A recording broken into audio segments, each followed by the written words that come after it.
तर ठाकरेंचा संकल्प मेळावा हा काँग्रेसला धडा शिकवण्यासाठी आहे का, हा प्रश्न उपस्थित केलाय उदय सामंत यांनी।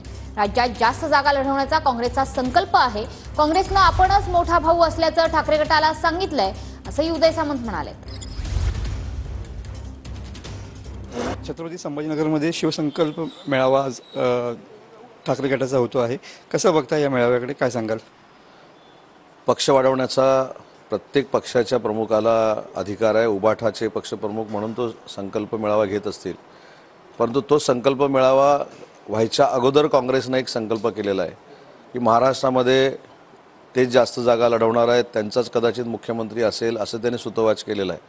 त्याच्यामुळे संकल्प मेळावा हा एकत्र लढण्यासाठी आहे की स्वतंत्र लढण्यासाठी आहे, हे खरं तर काँग्रेसच्या त्या वक्तव्यावरनं सगळ्यांनाच संभ्रम पडलेला आहे। आणि पुन्हा एकदा काँग्रेसनं उबाठाला असं सांगितलं की तुम्ही कितीही संकल्प मेळावे केले तरी मीच मोठा भाऊ आहे, मीच जास्त जागा लढवणार आहे। आणि सत्ता जर आली तर मुख्यमंत्री पदाचं स्वप्न देखील त्यांनी बघितलेलं आहे। सत्ता येणार नाही, सत्ता महायुतीचीच असणार आहे, परंतु अजून 2-3 महिने विधानसभेच्या निवडणुकीला आहेत, बरंच काही अजून घडायचं आहे। आणि म्हणून संकल्प मेळावा हा नक्की कशासाठी आहे? काँग्रेसवर मात करण्यासाठी आहे की काँग्रेसला धडा शिकवण्यासाठी आहे, हे आज सिद्ध होईल। कॅमेरामन समित गजनेसह मी मनोज लेले, TV9 मराठी।